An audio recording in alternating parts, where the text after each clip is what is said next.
La tragédie entame son dénouement. Il sera, quoi qu'il arrive, brutal. Monsieur de Clèves est mort en accusant sa femme de l'y avoir poussé. La culpabilité la ronge, alors même qu'elle sait n'être l'agent d'aucun crime. Plusieurs mois ont donc passé. La retraite de la princesse est totale, comme le veut son deuil.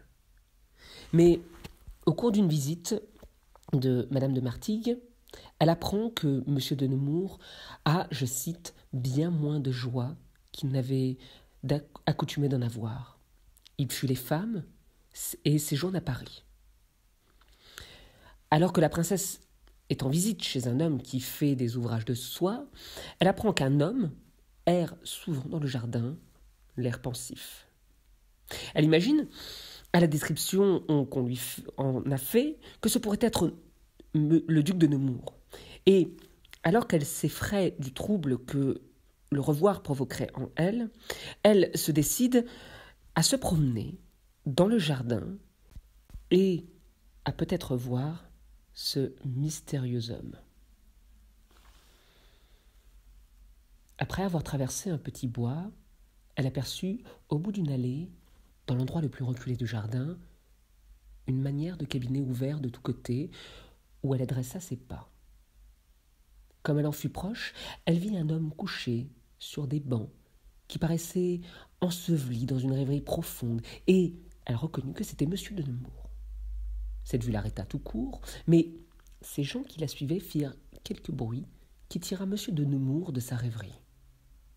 Sans regarder qui avait causé le bruit qu'il avait entendu, il se leva de sa place pour éviter la compagnie qui venait vers lui et tourna dans une autre allée, en faisant une révérence fort basse qui l'empêcha même de voir ceux qu'il saluait.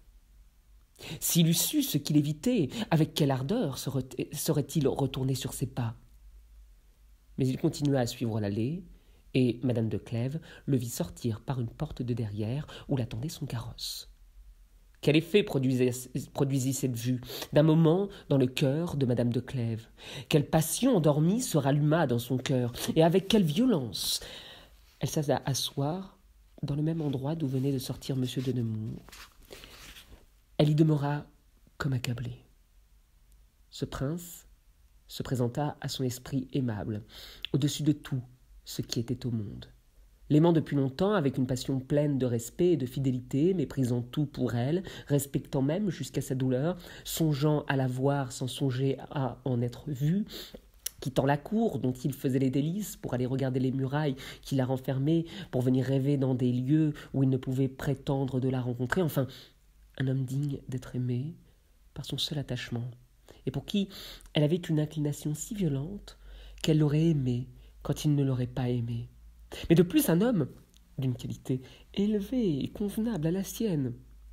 Plus de devoirs, plus de vertu qui s'opposassent à ses sentiments. Tous les obstacles étaient levés, et il ne restait de leur état passé que la passion de M. de Nemours pour elle, et que celle qu'elle avait pour lui. Toutes ces idées furent nouvelles à cette princesse. L'affliction de la mort de M. de Clèves l'avait assez occupée pour avoir empêché qu'elle n'y eût jeté les yeux. La présence de M. de Nemours les amena en foule dans son esprit, mais quand il eut en été pleinement rempli, et qu'elle se souvint aussi que ce même homme qu'elle regardait comme pouvant l'épouser était celui qu'elle avait aimé du vivant de son mari et qui était la cause de sa mort, que même en mourant, il lui avait témoigné de la crainte qu'elle ne l'épousât. Son austère vertu était si blessée de cette imagination qu'elle ne trouvait guère moins de crime à épouser M. de Nemours qu'elle en avait trouvé à l'aimer pendant la vie de son mari.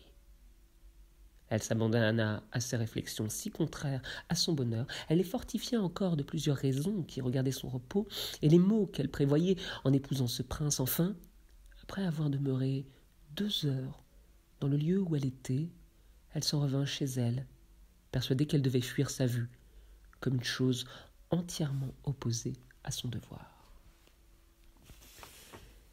Cette scène est une nouvelle scène de voyeurisme. Il faut la lire en miroir de toutes les autres scènes d'espionnage. Puisque pour une fois, ce n'est pas Nemours qui voit sans être vu, mais la princesse elle-même. On remarquera pour commencer le caractère, pour ainsi dire, surnaturel de la rencontre.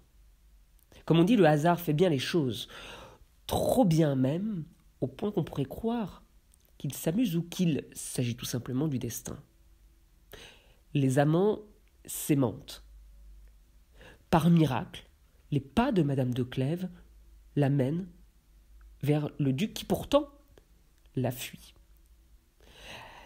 L'attitude de Nemours dans cette scène est presque amusante et confine à l'ironie tragique.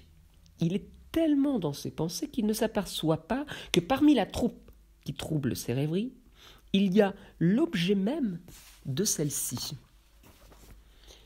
Toujours est-il, cette scène de quiproquo n'a rien d'anodine, puisqu'elle vient rappeler à la princesse l'ardeur amoureuse qu'elle nourrit pour celui qu'elle s'était promis de ne plus voir. La métaphore du feu prend tout son sens. Quelle passion endormie se ralluma dans son cœur et avec quelle violence.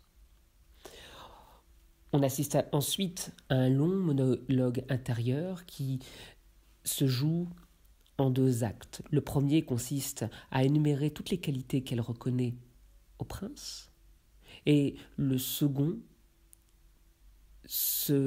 consiste, cette fois, à lui opposer son devoir.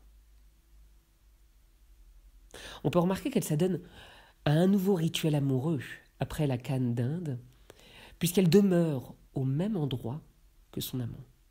Comme lui, elle songe. Ils se suivent par la réflexion. Leurs destins sont aussi liés que leurs pensées. Alors, oui, on assiste à une vue lucide des choses. Il l'aime, elle l'aime, ils s'aiment.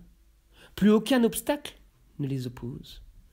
Et pourtant, il y a le devoir.